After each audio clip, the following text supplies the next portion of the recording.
Tonight we're going to talk about superhuman beings. Human beings function in time, but we exist in eternity as super beings. So we engage in activities on the physical plane, but we are conscious on a higher plane. That makes us infinite in spirit, living temporarily in a finite body. Because consciousness does not know death. Therefore, becoming aware of our consciousness makes us a super-organism, because we become aware that everything is consciousness. The difference is not everyone is conscious of their consciousness, but superorganisms realize that each cell of our being has consciousness that acts together to make us super. For example, the heart does not need a brain or a body, for that matter, to keep beating.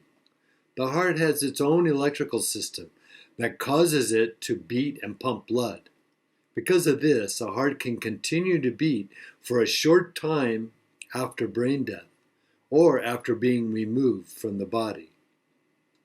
The heart will keep beating as long as it has oxygen. From this perspective, we can expand our consciousness beyond our body and find consciousness in everything. Uniting this consciousness expands our range as we see everything as an organ, an appendage of our own consciousness.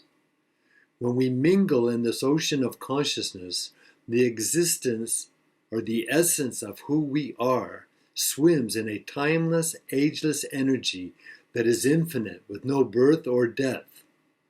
There is only transformation from one form to the next, in arrival or materialization, and our exit or departure.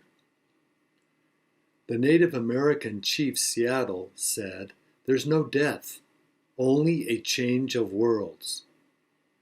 To understand consciousness, we must understand energy that is indestructible, as it can't be destroyed but changes form.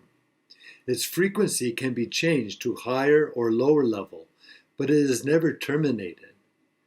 We are mindful and pay observation to some things more than others because we are drawn to their vibration, to their energy, and they are connected to our consciousness in some way more than others.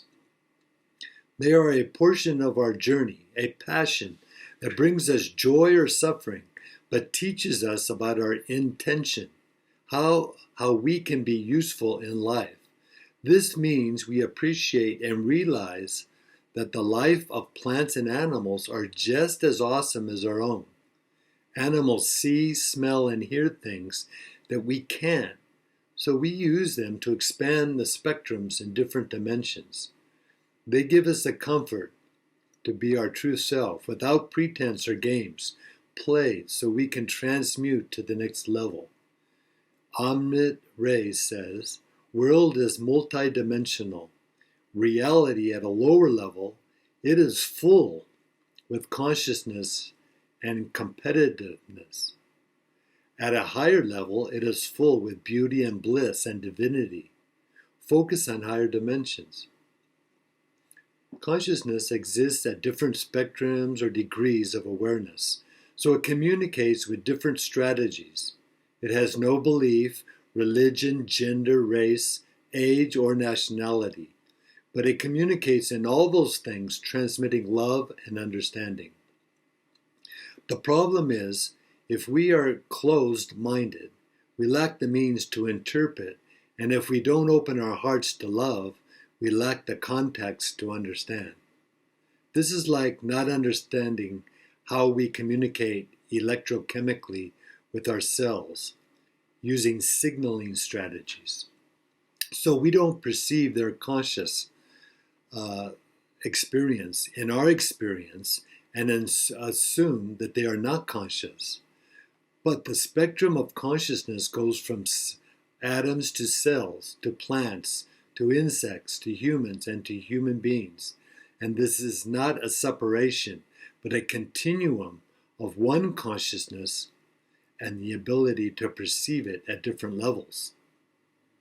So The greatest obstacle to being aware of consciousness is getting past the limits of our mind and the false impression that we are not already conscious and aware. Our brain is just like our computer. The hardware is our mind that we use to create or stimulate our reality, but we are the observer that activates it. We are not our mind. We are not our brain, just like we are not our computer, because we are only using them to set in motion our purpose. Jagi Vasudev says, your body and your mind can be receptacles to perceive the whole cosmos, if only you do not identify yourself with them. We are not a prisoner of our mind, because we are not the thinker. We are not the mind, or the computer preoccupied with physical and mental thoughts. We are free beyond thought, just observing and aware of everything in consciousness, as our thoughts are lessons, not a jail sentence. When we open our mind to the infinite universe of consciousness, we realize that love, joy, perception, and peace are beyond thought. This spirituality is not being a nice person. It is being aware, conscious of consciousness, that we are not the actor, but the witness of the actions. Christianity, we call it the witness. In consciousness, we see the whole picture, the beginning and the end of the process, the night and the dawn, all in a moment. We are open to receive the joys of an abundant universe, enjoying every second, completely content in the moment. Alan Watts said, intellectualization creates a gap or lack of rapport between you and your life. You may think about things so much that you get into the state where we are eating the menu instead of the dinner. We just have to be mindful. And if we see something missing in the world, that could be what our purpose is, what we are intended to complete. We are here to awaken, to shift our life from ignorance and suffering to peace and just being our true self. Getting in touch with consciousness, we realize that there are no accidents, coincidences, or mistakes, as everything has a purpose. So if we trust our soul as it is meant to be, the plan just unfolds as we witness it.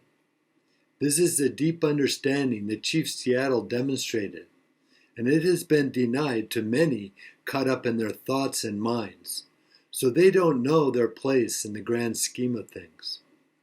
For superhumans, reality is more exciting and more expanded in consciousness because the mind limits things to fit in its finite image. Each of us has a part to play and a purpose in the universe in our journey through the physical plane. So if we follow our purpose, we become superhuman. It is about reconnecting with our experience, with our consciousness, where we respond and the universe responds to our conflicts. When we follow our intuition, our spiritual experience intensifies as our mind opens up to who we are in reality. So our vibration intensifies and we become superhuman. Osho says, each person comes into this world with a specific destiny. He or she has something to fulfill. Some message has to be delivered. Some work has to be completed. You're not here accidentally. You are here meaningfully. There is a purpose to do something through you. Thank you.